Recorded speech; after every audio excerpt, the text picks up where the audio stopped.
remember as a kid being very shocked at this breakdown. That's another very clear distinction between intermediate players and advanced players. Here, try it, and then they just hold the violin and go, and then suddenly, whoo, all their focus goes to that. Hi, how are you doing today? I wanted to talk about practice routines.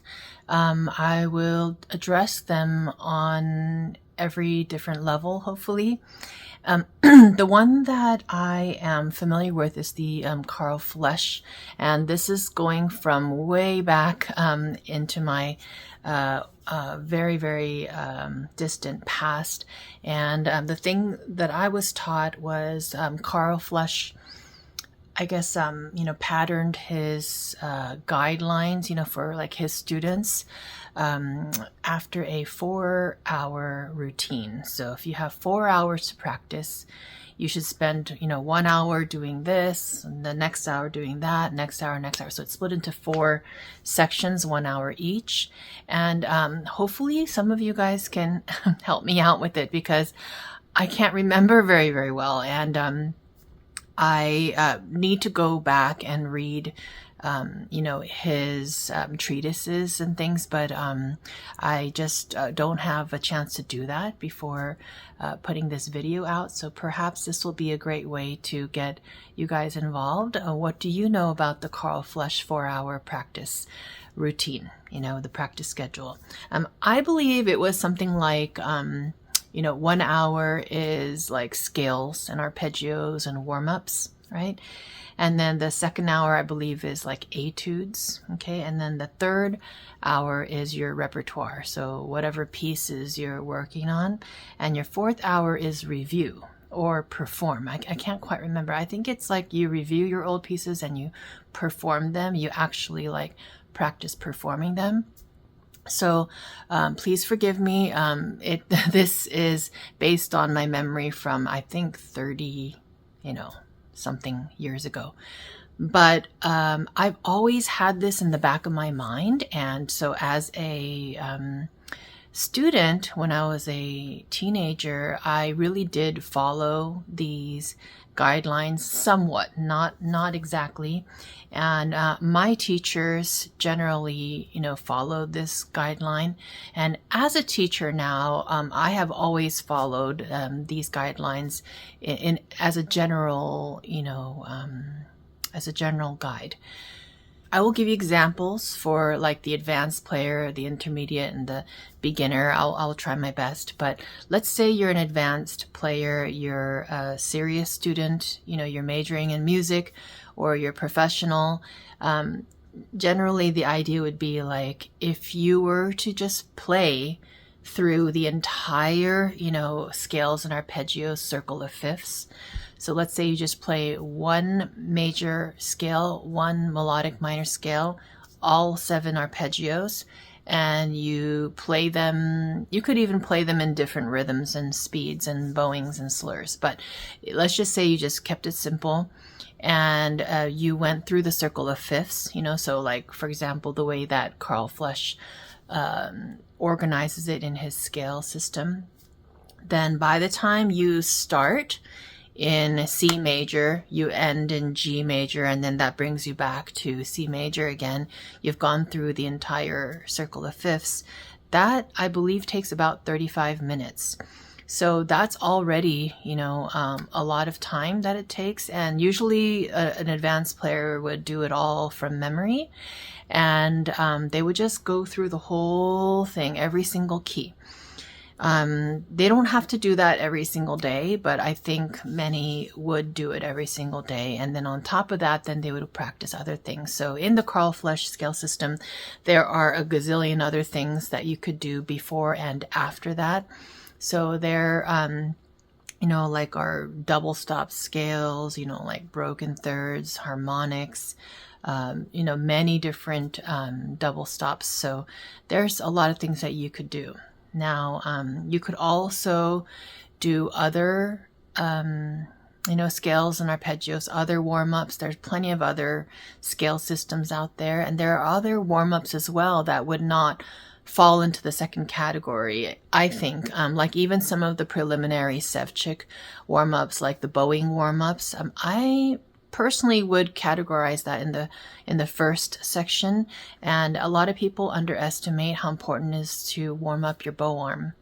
So that's really, really important. So just doing some open strings exercises, or maybe you can try out the Sevchik art of bowing, the very, very, very beginning of that, something like that, just to give you an example. I think you could easily, fill out an hour, of scales and arpeggios and warm-ups. Now, second hour, if I remember correctly, it's technical studies, etudes, things like that. So Kreutzer, Paganini, don't, Wieniawski, etudes, anything that's considered an exercise or etude, those would be, in there. And so that's pretty self-explanatory. And then the third hour is pieces. So this is basically what most people jump to. They just go and they practice their pieces after a little, short warm-up. So I think everyone knows hopefully what to do for the third hour. And the fourth hour is performing, things and or review. And I remember as a kid being very shocked at this breakdown that you would dedicate an entire hour, entire 1/4, right, of your precious time to just performing / reviewing things. But now as a teacher and as a, more, experienced, being older now, right? I understand the value of it. It would vary. You wouldn't stick to this exact regime, 1 hour this, 1 hour that. You probably wouldn't stick to it, but you definitely would want to follow some sort of, this pattern on most days. You wouldn't even do this every single day, but I think if you really want to see maximum results, you probably would want to stick with it for as long as you can, and then you would start to see the benefits of it. Now, I will try to move along a little bit faster. So then what I would say is, how would that translate into an intermediate player? Well, first of all, let me take this moment to explain to you why I talk about this, is because I'm guessing many of you, coming to this channel are self-taught, so you might be self-taught beginner, self-taught late beginner, self-taught intermediate, maybe you're even a advanced intermediate. And so I would guess, if I were in your place, that I may not know exactly how to spend my time. I may not know what type of things I should be practicing. I may not know even how to practice. Maybe it's just something that I hadn't really thought about or I hadn't been exposed to. So this is very, very, I think typical of somebody like me, or, those guys on two set. I feel like my background is very similar to theirs. It's a very typical type of professional player, that's gone to music school, gotten, various levels like performer certificate or artist diploma or a bachelor's, master's, doctorate degree in violin performance, or whatever their instrument is. So I think this is pretty common and typical for somebody like me. So hopefully that gives you a little idea. And then once you're all done with your schooling, then you usually do a lot of performing with symphonies and you teach, that's the typical type of, violinist freelancer, who has quite a, established studio and at the same time is, performing a lot, chamber music, symphony, that sort of stuff. So, anyway, in addition to that, right now, my focus is a little bit different. And right now I'm not doing a lot of playing in symphonies and orchestras, but I used to do it very, very, very heavily in the past. How would it translate to the intermediate player? Definitely, if you're not a serious, person pursuing a career, you wouldn't need to practice 4 hours, right? So you would probably just shrink everything. So maybe you could do 30, 30, 30, 30, right? Instead of one hour each. So let's say you spend the first 30 minutes doing scales and arpeggios. If you're an intermediate player, that might even be too heavy for you. You might spend 15 minutes doing scales and arpeggios. You might need to do 2 octave scales instead of 3-octave scales. You would tailor it, whatever book you're using, like especially if it's like a sort of a general, kind of book that has all sorts of things all combined in it, then there usually are some scales somewhere in the book, like either in the beginning or throughout the middle, or at the end or something like that, right? You can also try the 2-octave scales that I have. I have the complete 2-octave scale tutorials. They're quite old, but they're the information in there is very, very relevant. And so then after that, you should do some sort of etudes. So for the intermediate player, I would say etudes are also, go hand in hand with note reading. So like the Applebaum duets that I also have a series on that on my channel. You can have a look and see if you find them to be pretty or not. I have some where I play with myself, like the duet part, like both the violins together. You can get an idea for that. I have a book review, so you can kind of, look into that. And it's a great way to, strengthen your note reading, yet at the same time gaining some skills. And I like how a lot of them are not too long, depending on which level you get. I'd say an intermediate player would probably do like the green one, the level 2, or the yellow one, the level 3. And etudes wise, maybe some Wolfart or Sevchik. It depends on the amount and which Sevchik, Shradik, Rimali. I'm not a huge fan of Rimali, but I know a lot of people are. Doflane, what's the one I'm thinking of? Whistler, Matza. So that would be sort of a idea of what you could do for the etudes section. And you could probably do trot as well, some double stops. Pieces, it really varies. Hopefully you know what pieces to play. I'm planning a different video at another date, talking about like what are some pieces that you could do, repertoire choices. So if you're playing this certain piece, what are some pieces that are similar to it, or maybe what are the pieces that would be the next step after that? So just as a guide, if you're self-taught and you're not sure what are good pieces for you to try out, I'd be happy to do that. Let me know down below if you would be interested in that. That would be very helpful feedback. And also let me know if you know about the Carl Flesch, I believe it's Carl Flesch 4-hour practice system. Let me know what the exact breakdown is. I'm pretty sure I'm close, but I'm probably not totally accurate. So then for the 4th hour, what I would suggest is take like the last piece that you kind of finished off and polished and just go back and play it. Sometimes you're not able to just perform stuff. That's another very clear distinction between intermediate players and advanced players, is that advanced players typically have a lot of pieces under their fingers and in their memory. So when I go and I try out violins, for example, at the violin shop, I could play many pieces, many different types of pieces from memory while I am putting these violins to the test. But I noticed that unless I warn the students when I'm violin shopping with students, they usually, like I say, here, try it, and then they just hold the violin and go, and they don't know what to do, and so sometimes I have to warn them, think about what piece you can play from memory, or they just have to play scales because they just kind of get, like deer in headlights syndrome, or I warn them and so they might bring, some of their music.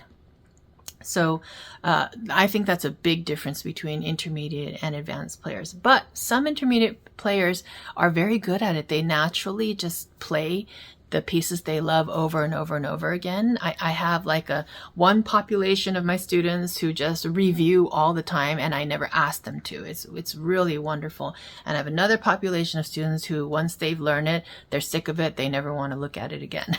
And I think it's really important to at least revisit some of the pieces you've learned. Hopefully there are a few that you enjoy, right? So hopefully, even though you don't really like to, you wouldn't mind going back and playing them again.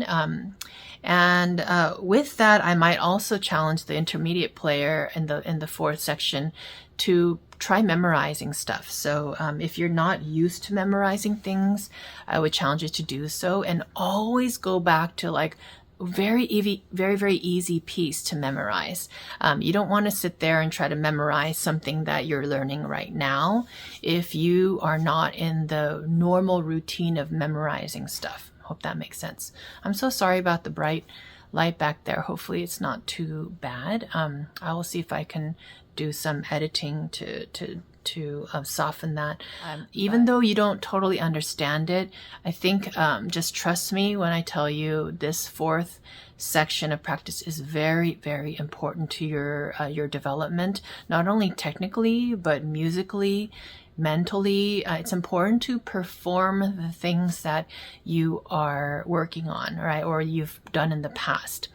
It's not a regression to go back to old pieces. A lot of people have this thing in their mind that they're taking a step backwards, but if you ask any famous violinist, they will tell you hands down, every single 100% of them will tell you that going back to old pieces is completely necessary and the right thing to do. It is not a sign of regression or taking a step back at all. And if you don't have much motivation, what I would say is just turn on the camera and record yourself playing it. If you feel like, oh, this is boring, it's too easy, just turn on the camera and try to get one clear shot from beginning to end. See if you can get one nice recording that you wouldn't mind 3 people in your life watching. Just think of 3 non-threatening people in your life, and you would be willing to send that video to them. Okay, it's really important to make it real, so I often create these scenarios for my students.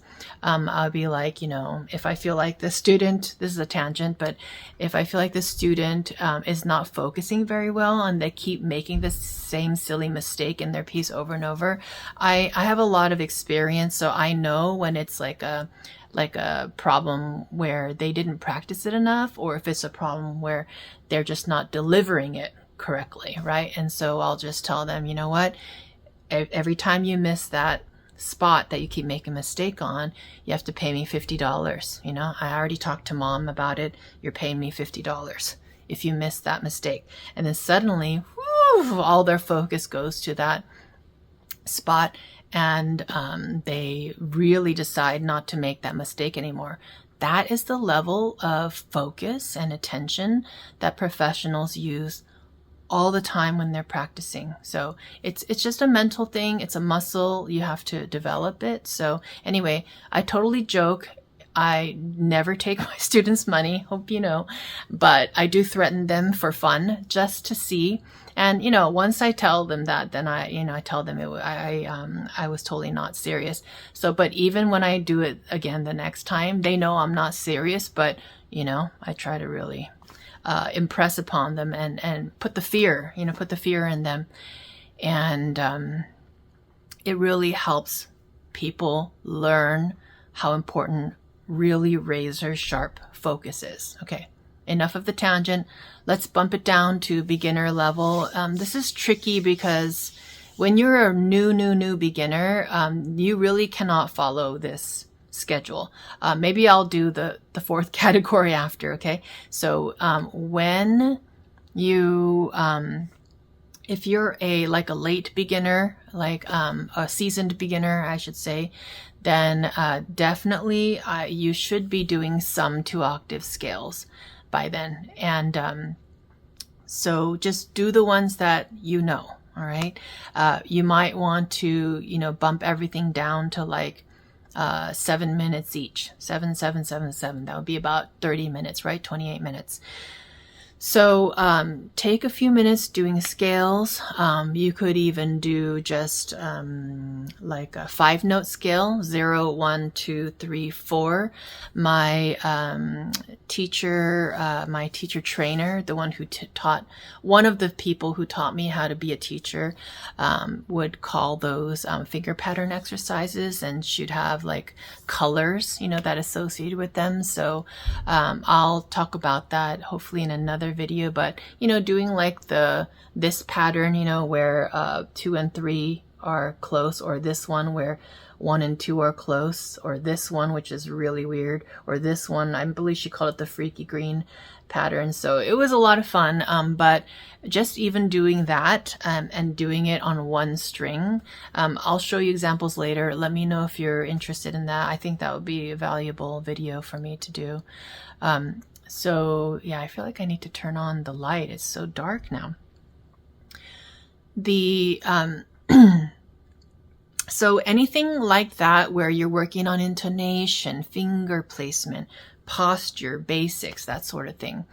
I was going to talk about the Dorothy DeLay, the Miss DeLay's 5-hour practice routine, but I feel like this is already getting long, so maybe I will do that on a different video. Similar approach, but different breakdown. It's kind of interesting, right, to kind of get in the minds of famous violin, you know, teachers, pedagogues that we revere even to this day. The second category, etudes, that would be like, I can read music, you know, any type of note readings, you know, stuff that you have. If you're working on essential elements, that would be fine, or just a little bit of strictly strings, or any of those method books that are for the very, very, very beginner. Anything in there, just play them, the short little, you know, melodies or exercises, the easiest elementary exercises, something like that. That's a good one because it starts out real slow and then it gets pretty harder towards the end as far as a beginner is concerned. That sort of thing. And then the pieces would be obviously the piece you're working on. This is probably the part that you're used to. And then finally, yeah, just take a few minutes and play any and all of the pieces that you already know. Okay. And that should be pretty simple. 7, 7, 7, 7. You don't have to stick to it. You could, you know, make one of the groups 10 minutes and one of the groups 5 minutes. Just do it as you think.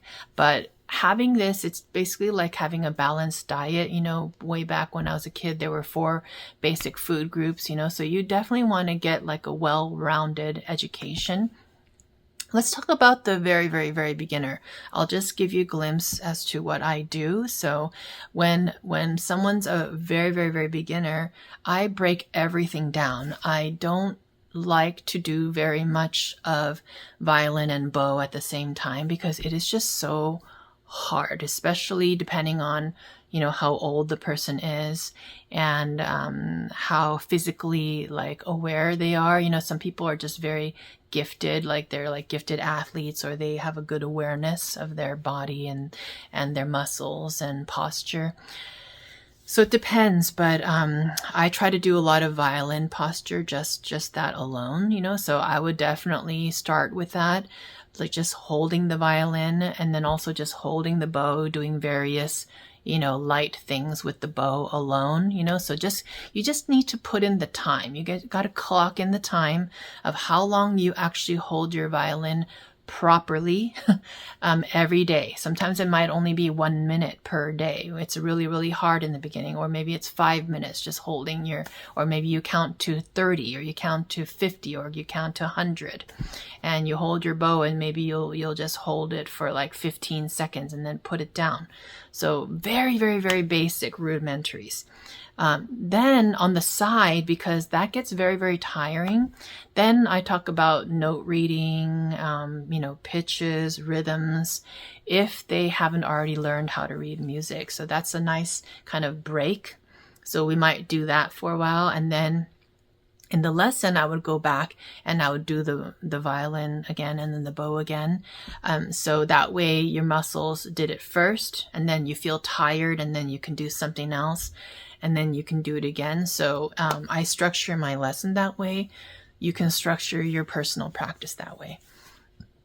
In addition to that, you could even include listening, so maybe just go and take, 5 minutes and listen to a couple of violin pieces. They can be the pieces you're learning currently, or maybe you want to avoid it and listen to something else. But I think listening to the sound, training your ear, that's another thing you can do when you're at the very beginning stages, because at the very beginning stages, your muscles are not used to playing the violin, so you get tired very quickly. You just like work for 2 minutes and you're already fatigued, or you work for 5 minutes, you're already fatigued. And when beginners are fatigued, they start to tense up and everything gets tight and really, really painful. And you don't want to introduce that type of tension in the beginning. So I always give plenty of breaks, when you're at the beginning. So don't muscle your way through. If you're a beginner, you do what you can, you rest, and maybe you move around, go get a drink, maybe touch your toes and stretch your back, make sure your neck is still, moving around and stuff, and then come back to it. It's never good when you're a beginner to muscle your way through stuff. You want to take many, many breaks very often, but just keep coming back to it and keep reinforcing those muscles and keep on strengthening them. So I think that's plenty for today. I had much more to say, but we'll just leave it at that. Hope you have a great day. I realize that maybe many of you are watching on a phone.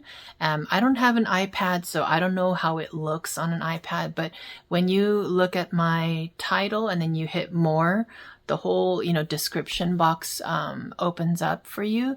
And so now what I've done is every video, new video for sure, and I tried to go back to the old videos a little bit, will have all the playlists listed, or most of them.